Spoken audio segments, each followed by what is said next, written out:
네, 오늘 설교 제목을 낭비하는 인생이라고 한번 정해봤습니다. 이 낭비, 사전을 찾아보니까 헛되게 쓰는 것, 뭐 돈이든 뭐 물질이든 어떤 재화든 간에 헛되게 사용하는 것을 낭비라고 정의된 것을 보았습니다. 그런데 낭비의 반대말은 아니고 반대 개념이 뭘까 한번 생각을 해봤는데 뭐가 있을까요? 합리적인 소비, 그죠? 합리적인 소비가 있을 거고, 한때 많이 썼던 말인데 가성비라는 말. 내가 어느 정도 투자한 것보다 더 많은 것이 돌아오거나 투자한 것에 합당한 어떤 만족감을 주는 것. 그게 아마 합리적인 소비, 가성비 아니면 낭비하지 않는 그런 인생이 아닐까 하는 생각을 한번 해봅니다. 우리 교회에 여러 비품을 살 때 가장 많이 들렸던 장소가 있어요. 어딘지 아시나요? 저도 요즘에 한 주일에 한 번 이상은 가요. 다이소. 왜 다이소를 그렇게 가시냐면 내가 들인 비용에 비해서 주는 만족감이 크기 때문에 그렇습니다. 우리는 이 세상을 살아갈 때 늘 그렇게 생각하는 것 같아요. 내가 얼마를 투자하고 얼마나 공을 들이고 어떤 시간을 들였는데 그것 대비해서 좀 더 만족감을 주고 많은 것을 얻을 수 있으면 그것을 선택하는 게 우리들의 보통의 마음이거든요. 그게 합리적이라고 생각하고 낭비하지 않는다고 생각을 합니다. 자, 그런데 오늘 이 본문 말씀을 보면 어떻게 보면 이 낭비하는 사람들의 이야기가 기록되어 있는 것 같아요. 오늘 본문에 등장하는 사람은 먼저 빌립이라는 사람이 있습니다. 오늘 본문의 배경을 살펴보면 이 사울이 아직 바울로 개종되기 전이죠. 변화되기 전이죠. 사울이 핍박을 합니다. 그래서 스데반이 죽게 되고 예루살렘 교회에 큰 어려움이 당하게 되죠. 그러자 사람들이 뿔뿔이 흩어져요. 그때 이 빌립이라는 사람이 사마리아로 가서 거기서 복음을 증거하는데 놀라운 일이 일어나요. 여러 표적이 일어났다 그렇게 표현되고 있는데 이 병자도 고쳐지고 여러 그 마음이 변화되고 귀신 들린 자들이 나음을 얻고 그런 놀라운 일들이 일어난다는 거예요. 그래서 자료 보면 사도행전 8장 8절에 그 성에 큰 기쁨이 있더라 그렇게 표현을 합니다. 큰 기쁨이 있더라. 이것도 예수님의 명령에 빗대어서 생각을 해보면 너희가 예루살렘과 온 유대와 사마리아와 땅끝까지 이르러 내 증인이 되라 말씀하셨는데 예루살렘 교회의 핍박으로 인해서 이 사마리아가 부흥이 되는 거예요. 그죠? 이 교회의 핍박만 생각하는데 생각해보니 사마리아로 빌립이 가서 사마리아가 부흥되는 결과가 얻어졌다는 거죠. 자, 그런데 이 빌립이라는 사람 사마리아에서 생각지도 못했고 그 당시 사마리아라는 곳이 어떤 곳이냐면 유대인들에 의해서 배척받는 곳입니다. 이 피가 섞인 혼혈인들이 사는 곳, 우상 숭배를 자행했던 곳. 그래서 유대인들이 사마리아를 들어가지 않으려 하는 그런 기피하는 장소예요. 근데 그것이 부흥이 된단 말이에요. 얼마나 그 마음이 기쁘고 감사하고 주님의 명령에 따라서 사마리아까지 복음이 증거되었다. 얼마나 그 마음이 감사했겠습니까? 그리고 많은 계획들을 세웠겠죠. 이후에는 이렇게 하고 저렇게 하고 여러 가지 합리적인 생각들과 계획들과 여러 가지 비전들을 생각해가는 그런 순간이 빌립의 삶이었을 겁니다. 자, 그런데 오늘 26절 보니까 주의 사자가 빌립에게 말하여 이르되 일어나서 남쪽으로 향하여 거기 있지 말라는 거예요. 일어나라는 거예요. 그 자리를 떠나라는 거예요. 야, 지금 한창 제가 자주 몇 번 썼던 표현인데 물 들어올 때 놓으셨는데 한창 물이 들어와요. 한창 노를 저어야 되고 한창 부흥을 시켜야 되고 한창 좋은 결과가 낳는 이 순간인데 하필 그때 일어나래요. 나오래요. 우리들의 생각으로 따져보면 이거 아니지 않나요? 낭비 아니에요? 한창 좋은 결과를 내고 있고 한창 눈에 보이는 성과들이 드러나는데 여기서 내가 떠나게 된다? 그러면 이 남은 사람들은 어떻게 하고 이 이후의 일들은 어떻게 해갈까? 그 생각이 들 수 있어요. 가만히 보면 우리들의 인생도 그렇습니다.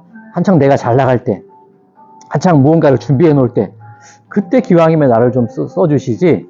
왜 지금 이렇게 어렵고 왜 지금 이렇게 힘들 때 하필이면 지금 나를 부르실까? 그런 생각이 들 수도 있어요. 모세의 경우도 그렇죠. 나이 40에 애굽의 왕자로 있을 때 권세가 있고 무엇이든지 할 수 있을 것 같은 그때 들어서 사용하시면 좋았을 텐데 80이 되어서 기력도 없고 말도 어둔해지는 바로 그때 하나님이 모세를 부르세요. 이게 합리적이지 않아요. 아무리 생각해봐도 이거는 인생이 낭비된 것 같아요. 그런데 바로 그때 빌립을 부르시더라는 거예요. 무슨 뜻이 있을까? 무슨 뜻이 있을까? 어쨌든 빌립은 그 사마리아를 떠나서 가라는 곳으로 가게 됩니다. 그 가라는 장소가 어디냐면 광야예요, 광야. 아니, 아무것도 없는 곳이에요. 아니, 이 좋은 곳을 떠나서 더 좋은 곳으로 보내주시던가, 이 좋은 곳을 떠나서 그나마 좀 비전이 있고 가치가 있는 곳으로 보내시면 이해가 될 텐데, 아무것도 없는데요. 오늘 이 본문에 따르면 이 가사라는 장소로, 예루살렘에서 가사로 내려가는 길까지 가라. 이 가사라는 곳이 어떻게 보면 이 당시로 보면 폐허가 된 상태입니다. 정말 아무것도 없어요. 광야, 미드바르, 비어있는 곳. 그곳으로 보내시는 하나님의 인도하심에 순종을 하게 됩니다. 왜 그럴까? 일단 이 부분은 잠깐 내려놓고요. 또 다른 한 사람을 발견하게 되는데 그 사람은 에디오피아 여왕 간다게의 국고를 맡은 관리인 넷이다. 그렇게 그 사람을 소개하고 있습니다. 넷이라고 표현하고 있지만 국고를 맡았대요. 지금으로 치면 우리나라 기획재정부 장관 정도 되는 사람입니다. 놀라운 게 이 에디오피아 아프리카에 있는 사람이 어떻게 하나님을 알아서 예루살렘으로 예배를 하러 왔대요. 거리로 치자면 거의 한 1500km, 2000km? 결코 가까운 거리가 아닐 겁니다. 수레를 타고 왔대요. 그리고 예루살렘에 갔는데 성전 구조를 보면 아무나 들어갈 수가 없어요. 성전에 겉에 이방인의 뜰이라고 해서 이방인이 머물 수 있는 곳이 따로 있고 그 다음에 여인의 뜰이 있습니다. 그리고 몇 단계가 이루어져 있어요. 그러면 그 멀리서 왔는데 이 에디오피아의 내시가 기껏 들어갈 수 있는 곳이라고는 이방인의 뜰이 전부예요. 그냥 성전 문 들어가서 겉에서 하나님을 예배하고 나올 수밖에 없는 거예요. 낭비죠. 아마 이 당시에 기준으로 보면 거의 한 달 이상 여행을 했어야 될 거예요. 한 달을 들여서 이 기획재정부 장관이 나라 일을 놔두고 한 달 동안 여행을 해서 성전에 들어가지도 못하고 안으로 들어가지도 못하고 이방인의 뜰에서 예배를 드리고 나왔다? 이만한 낭비는 없어요. 이 낭비하는 두 사람이 길을 가다가 마주치게 됐다는 겁니다. 자, 이 만남이 어떻게 가능했을까? 두 개의 선이 있을 때 그 선이 쭉 나가다가 이 선이 마주치게 될 가능성이 있죠. 한 번이에요. 그죠? 평행선이면 안 만나겠지만 조금이라도 각도가 틀어져 있으면 한 번은 만나게 되어 있습니다. 그런데 그 한 번 만나는 시간과 장소가 딱 들어맞을 수 있을까요? 이 4시가 이동하는 것이 갈 때 한 달, 올 때 한 달, 아마 오는 길이었다 치면 그 한 달이라는 길을 걸어가야 될 것이고, 그리고 이 빌립이라는 사람도 이 사마리아를 떠나서 명령한 곳으로 가기까지 시간도 걸렸을 거예요. 하필이면 거기서 만났다는 거예요. 그리고 하필이면 이 4시가 이사야 말씀을 읽고 있을 때 만났다는 거예요. 이게 가능할까? 얼마 전에 권사님께서 왜 그때 예수님이 오셨을까? 그런 물음을 물으셨어요. 그게 놀라운 거예요.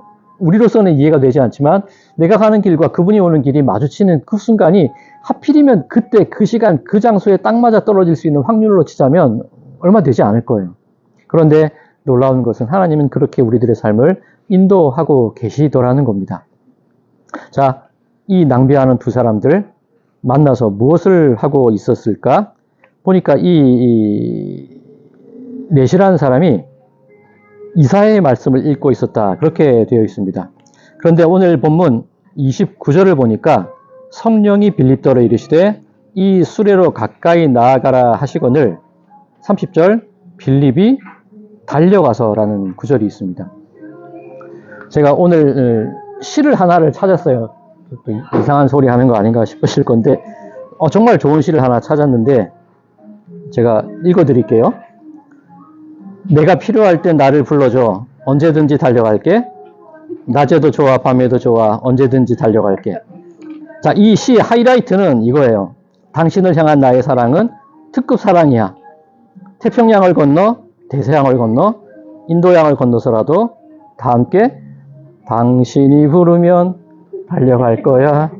무조건 달려갈 거야. 그죠? 이 굉장히 은혜로운 시를 제가 발견을 했는데 뭐죠? 왜 달려가는 겁니까? 다른 사람이 부르면 안 간다는 거예요. 그죠? 그런데 당신이 부르면 가는 거예요. 그 기분이 어때요? 막 들뜨고 그 사랑에 가득 차고 그 마음에 기쁨이 차서 달려가는 그 모습 아닌가요? 요즘에 우리 회장님 고민이 있으시다 그랬어요. 주일만 되면 반찬을 그렇게 해오신다면서요. 그죠? 이분들이 분명히 식단을 짜고 계획을 해놨는데 반찬이 막 와요. 왜 이래? 그죠? 분명 계획이 있는데, 접시가 없는데, 어떻게 보면 이것도 세상의 기준에 보면 우리가 정한 합리적인 개수와 합리적인 식사의 양이 있는데, 낭비가 될 수 있거든요. 근데 왜 그럽니까? 기쁘단 말이에요. 내 마음속에 이것을 하고 싶은 마음이 솟아나는 거예요. 이 빌립이 이랬다는 거예요. 왜 나로 하여금 그 사마리아를 놔두고 이곳에 오게 하셨을까? 낭비인 것 같았는데 광야로 왔더니 마주치는 거예요. 마주쳤는데 그냥 마주친 게 아니라 에티오피아의 그 기획재정부 장관과 마주치는 거예요. 하필이면 그 사람이 이사야의 글을 읽고 있는 거예요. 이때 빌립의 반응이 무엇이냐면 달려가는 거예요. 무조건 달려갈 거예요. 가라, 수레에 타라. 근데 내 마음은 향하는 거예요. 달려가는 거예요. 얼마나 기쁘면 그 수레를 향해 달려간다고 표현을 하고 있을까요? 이게 그 마음 가운데 하나님의 놀라우신 인도하심과 섭리를 깨달은 사람의 반응이 이렇게 나올 수밖에 없다는 겁니다. 우리가 지난주 목요일이었나요? 매일 묵상할 때 시편 57편을 살펴봤습니다. 그때 드렸던 말씀 가운데 정말 감동이 되는 구절이 있었는데 무엇이 있었죠? 내 마음이 확정되고 확정되어 싸우니, 그런 구절이 있습니다. 내 마음이 두려움과 근심 속에서는 흔들렸다는 거예요. 왜 이렇게 내 인생을 낭비하게 하느냐? 내 마음이 흔들릴 수 있다는 거예요. 그런데 내 마음이 확정되고 확정되어 싸우니, 길이 보이는 거예요. 야, 따라왔더니 이것이 길이고 만나게 하시고 무언가 이루어지는 게 눈앞에 펼쳐지는 거예요. 그럼 내 마음이 흔들리지 않는 거예요. 이것이 낭비인 줄 알았는데 낭비가 아니라 내 마음이 향하게 되는 거예요. 달려가게 되는 거예요. 그 이후 구절이 무엇이냐면, 내 영광아 깨어라. 우리 개역 개정 성경은 그렇게 되어 있는데, 다른 성경을 보면 내 영혼아 깨어라. 그렇게 표현이 되어 있는 구절도 있습니다. 내 영혼아 깨어라. 그 다음에 뭐죠? 비파와 수금아 깨어라. 나는 내 인생에 계획이 있었고 내 인생에 방향이 있었고 이것이 옳은 길인 줄 알았는데 떠나라고 했더니 내 마음이 흔들렸더니 그곳에서 올바른 길을 발견한 거예요. 야, 이게 놀라운 길이 있구나. 비파와 수금을 깨워서 하나님을 찬양하는 거예요. 그게 달려가는 상태인 겁니다. 자, 그 다음 구절이 뭐냐면 뭐였죠? 내가 새벽을 깨우리라. 내가 새벽을 깨우리라. 어떻게 표현을 했었죠? 해가 떠서 내가 일어나서 그 해를 따라가는 게 아니라 내 마음 가운데 기쁨이 있고 충만함이 있을 때 그 빛이 나를 따라오는, 빛을 이끄는 그 자리에까지, 그 마음의 기쁨의 순간에까지 이르게 된다는 말씀이었습니다.